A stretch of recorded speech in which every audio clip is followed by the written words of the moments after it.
Welcome! This is BINBUSTER, where I buy, watch, review a bunch of movies for you. Today's movie is a 2014 recommendation from a friend of mine. Going forward on this channel, once a month I'm going to do fan recommendations. So if you guys have any recommendations, comment down below of what they are. This one today comes from Movies with Ryon, a good friend of mine. Right here, he's also right here on YouTube and on Instagram, so his link for his stuff is down below. This movie is by Willaim H. Macy. Yes, the actor Willaim H. Macy directed a film in 2014. That movie stars Billy Cudrup and the late Anton Yelchin, and that is Rudderless.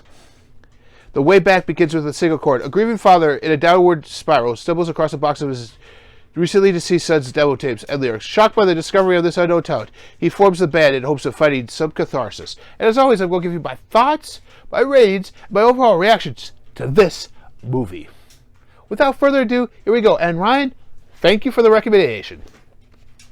Rudderless, like I said, stars Billy Cudrup. He plays a guy named Sam, who just is an ad exec. He's just made this multi-million-dollar deal and wants to celebrate with his son. So he calls up his son Sam, who we see strumming out his guitar, recording music and recording it.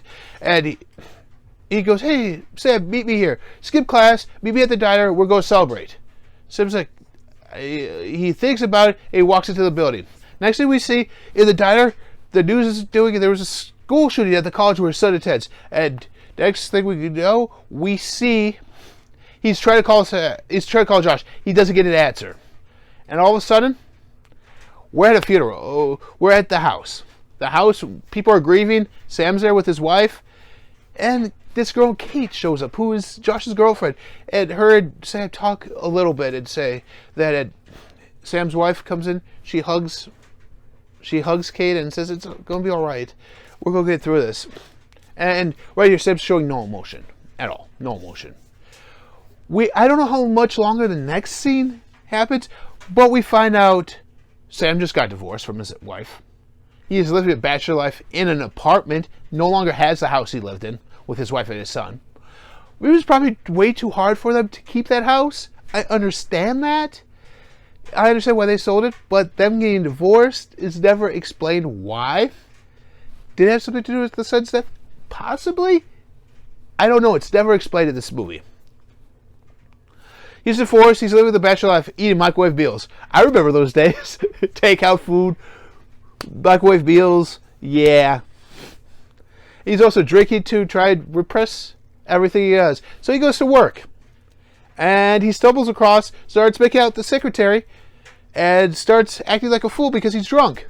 He goes in there and his boss asks him, "Hey man, have you gotten the help you need?" Sam's like, "Yeah, I spoke with the guy on the phone. It's going really good." And he goes, "I just want to bury myself in the work." This is how Sam's coping right now, is he's burying himself in his work.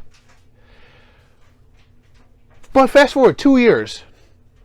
Sam has cut himself off from the outside world. He's living in a boat, drinking his problems away. Yeah. He misses his son terribly. He now works as a payer houses. His job doesn't exist anymore that he had. No, not at all. His ex-wife comes by and brings him some of Josh's music stuff. A couple guitars, an amp, and a box with journals and CDs in it. And he goes through it and finds the CDs and journals of Josh's music. As I said earlier, Josh was recording some music. So we see Sam, he's sitting here listening to the CDs, reading through the lyric journals. He's reading along the songs as he goes. And then he picks up a guitar and starts playing it. And he starts playing the song and starts singing it. He's starting to like this music. So to help with his catharsis state and help with his emotional state, he decides he's going to play some of his songs at an open mic night at a local bar. So he goes to the bar, does one song. Everyone's in awe of this song. It also draws the attention of Quentin, played by the late Anton Yelchin right here. That's Quentin. Quentin pushes Sam to play more music because of how impressed he is by the songs. But also because Quentin has become desperately wants to start forming a band. He's wanted a band his entire life, just has never been able to get one together. The band starts coming together with a drummer, then a bassist, and despite Sam's protest, this happens. Rudderless is born. Why? Because Sam is old. Sam's like in his 40s. He doesn't want to play music. He doesn't have the time for it. And he's too old for it. It is opinion. He's too old for it.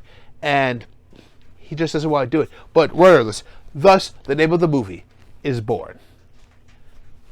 Obviously, the music is very subjective, but I love the original songs written for this film. Billy Cudrup and Anton Yelchin are amazing. I did not know. I knew Billy Cudrup could sing because of Almost Famous.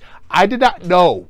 I had no idea that Anton Yelchin could sing.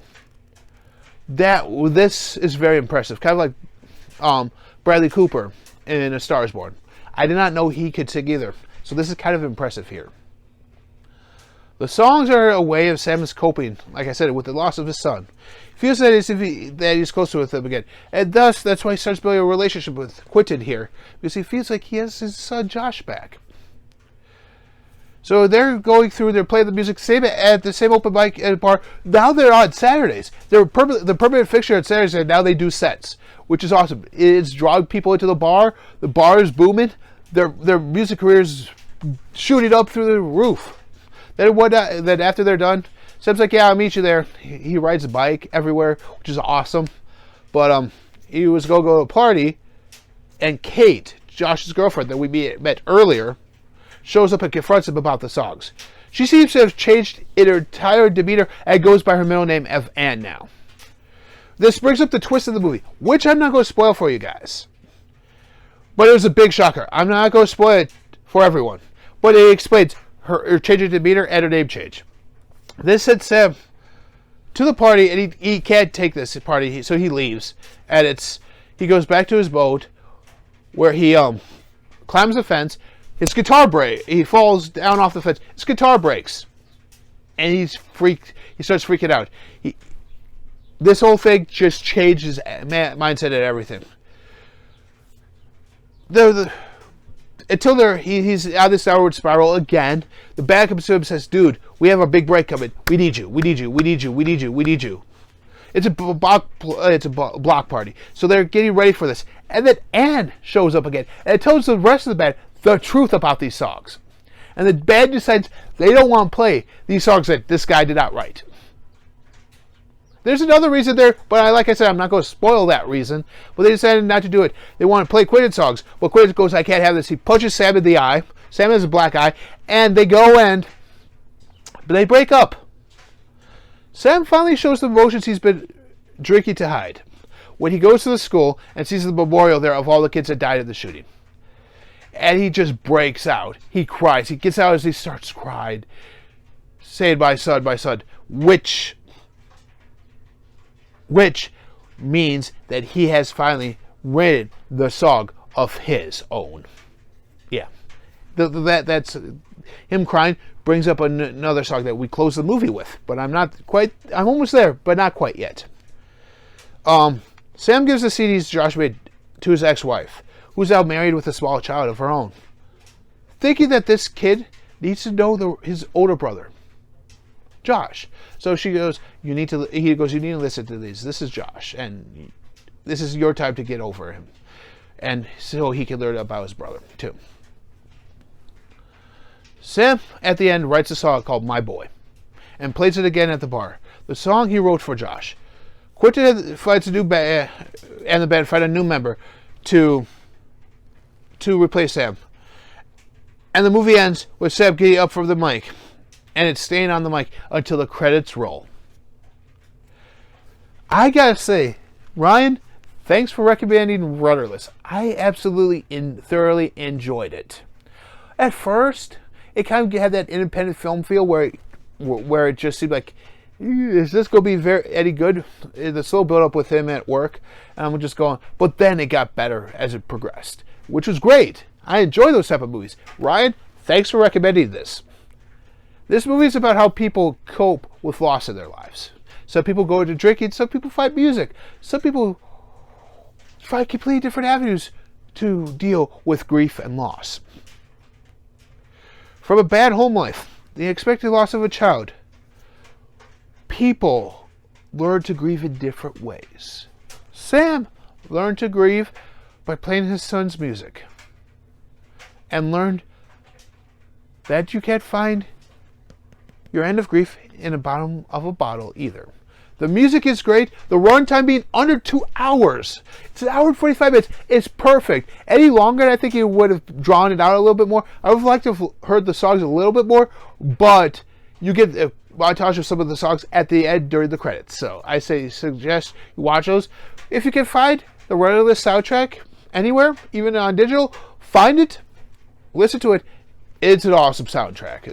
The original songs on here are amazing. What do I give this? Like I said, with that slow start, it's a near perfect film. I'm going to give it 5 stars. It's a 5-star movie for me. I really don't give out much 5 stars. But Rudderless, as you guys can see right there, Rudderless is a near perfect example of a very good movie. And I just want to say thank you once again for Ryan for recommending me Rudderless. I suggest you guys try and find this somewhere. This is the Plain Archives exclusive. Right there, Plain Archives. This is their Blu-ray set. So you see there's the Blu-ray. You can find this on Amazon, the regular set that was released here in America. You can find that set. I suggest you guys watch this movie and enjoy it with your family. Maybe make it a date night because it's a very touchy movie dealing with loss and grief. Remember, make it a movie night. Play the soundtrack because it's amazing. Watch two great actors perform great vocals. Until next time, bye.